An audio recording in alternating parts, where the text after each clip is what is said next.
আসসালামু আলাইকুম সুধী দর্শক, আপনাদের জানাই আন্তরিক শুভেচ্ছা ও অভিনন্দন।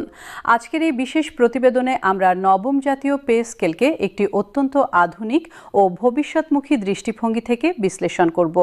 সেটি হলো ডিজিটাল বাংলাদেশ গড়ার স্বপ্ন এবং প্রযুক্তি নির্ভর প্রশাসন প্রতিষ্ঠার সঙ্গে নবম পে স্কেলের গভীর ও অবিচ্ছেদ্য সম্পর্ক।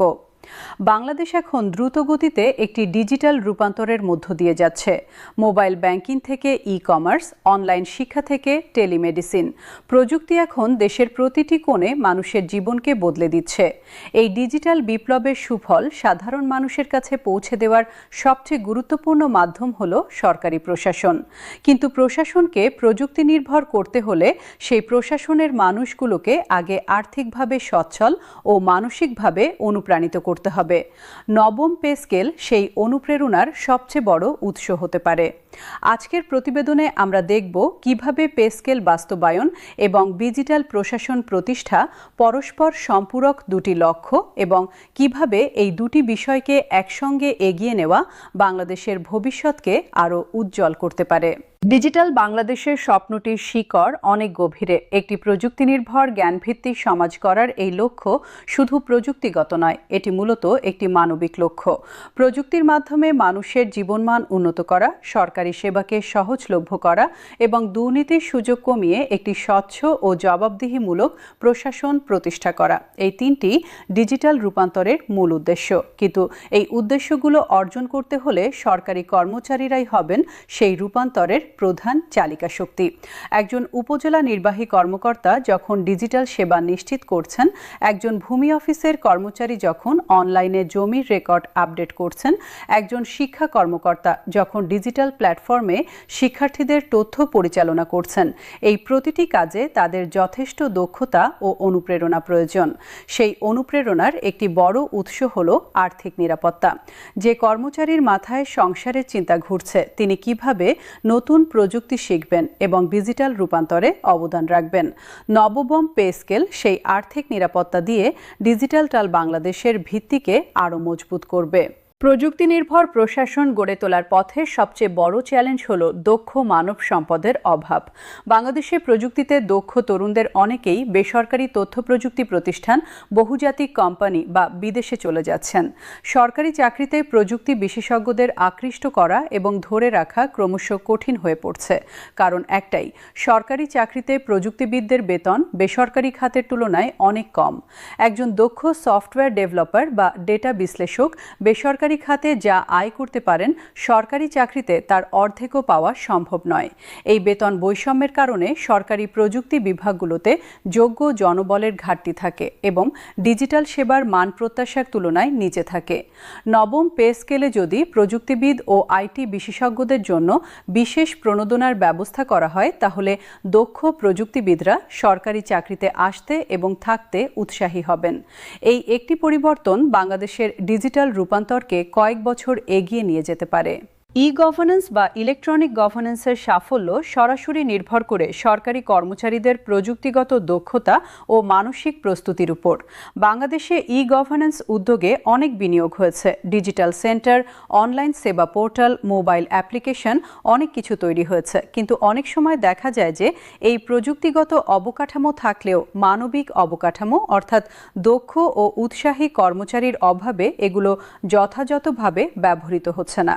একটি ডিজিটাল ভূমি ব্যবস্থাপনা সিস্টেম তৈরি করা যতটা কঠিন, তার চেয়ে অনেক বেশি কঠিন কর্মচারীদের মানসিকতা পরিবর্তন করে সেই সিস্টেম ব্যবহারে অভ্যস্ত করানো। পুরনো ম্যানুয়াল পদ্ধতি থেকে বের হয়ে নতুন ডিজিটাল পদ্ধতিতে অভিযোজিত হতে কর্মচারীদের সময় লাগে এবং প্রশিক্ষণ লাগে, কিন্তু সবচেয়ে বেশি লাগে অনুপ্রেরণা। একজন কর্মচারী যখন জানবেন যে তার বেতন পর্যাপ্ত এবং তার ভবিষ্যৎ নিরাপদ, তখন তিনি নতুন কিছু শিখতে এবং পরিবর্তনকে স্বাগত জানাতে আগ্রহী হবেন। নবম পে স্কেল সেই অনুপ্রেরণার ভিত্তি তৈরি করবে। ডিজিটাল পরিচয় ব্যবস্থাপনা এবং তথ্য নিরাপত্তার বিষয়টি আধুনিক প্রশাসনের একটি অত্যন্ত গুরুত্বপূর্ণ দিক। বাংলাদেশে এখন জাতীয় পরিচয়পত্র, পাসপোর্ট, জন্ম নিবন্ধন এইসব তথ্য ডিজিটাল ডেটাবেসে সংরক্ষিত। এই বিপুল পরিমাণ নাগরিক তথ্যের নিরাপত্তা নিশ্চিত করা একটি বিশাল দায়িত্ব।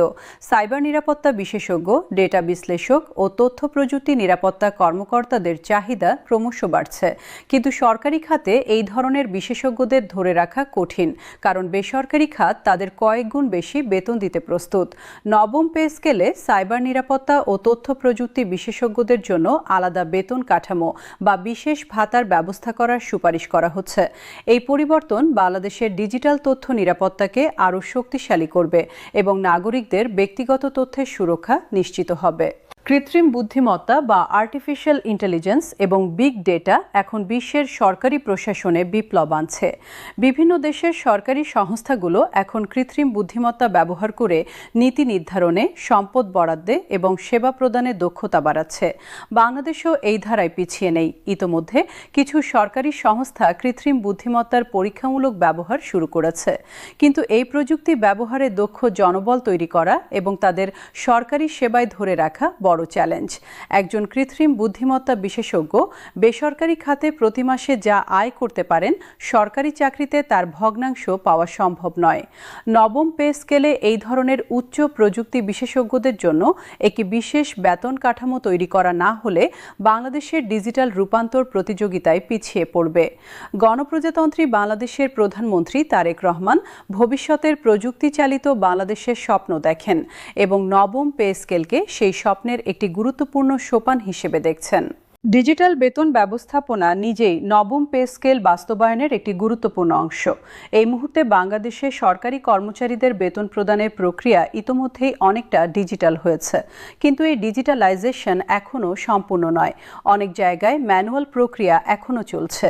নবম পে স্কেল কার্যকর হওয়ার সঙ্গে সঙ্গে সম্পূর্ণ ডিজিটাল বেতন ব্যবস্থাপনা চালু করার একটি সুবর্ণ সুযোগ তৈরি হচ্ছে।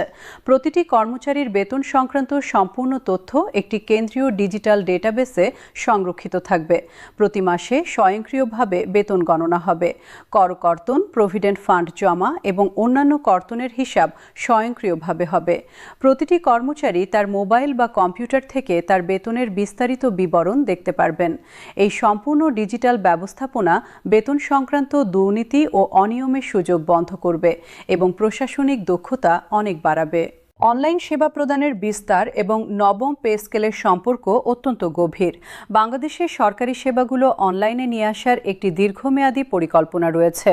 ভূমি নিবন্ধন, ড্রাইভিং লাইসেন্স, ব্যবসায়িক নিবন্ধন, নাগরিকত্ব সনদ, এইসব সেবা অনলাইনে পাওয়ার সুযোগ তৈরি হচ্ছে।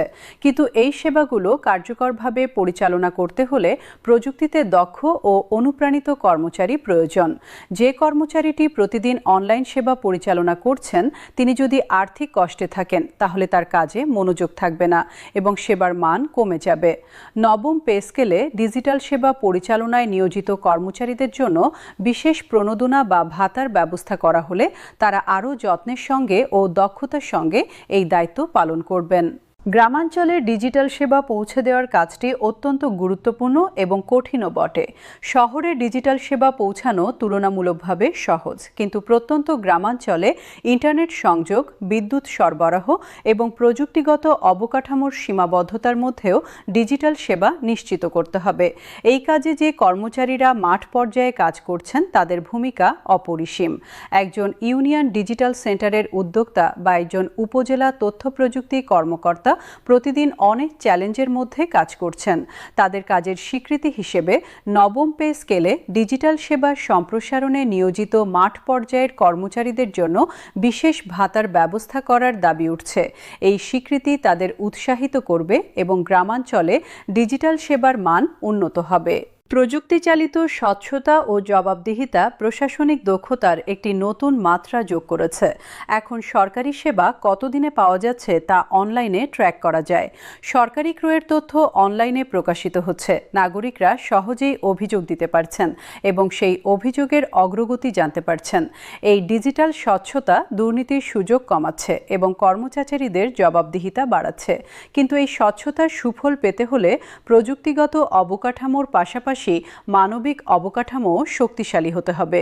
একজন কর্মচারী যদি আর্থিক সংকটে থাকেন তাহলে তিনি ডিজিটাল স্বচ্ছতার পদ্ধতিগুলো এড়িয়ে অনানুষ্ঠানিক পথে সুবিধা নেওয়ার চেষ্টা করবেন, কিন্তু পর্যাপ্ত বেতন পেলে এই প্রলোভন কমবে এবং ডিজিটাল স্বচ্ছতার কার্যকারিতা বাড়বে। ডিজিটাল দক্ষতা উন্নয়নে বিনিয়োগ নবম পে স্কেলের একটি গুরুত্বপূর্ণ পরিপূরক পদক্ষেপ।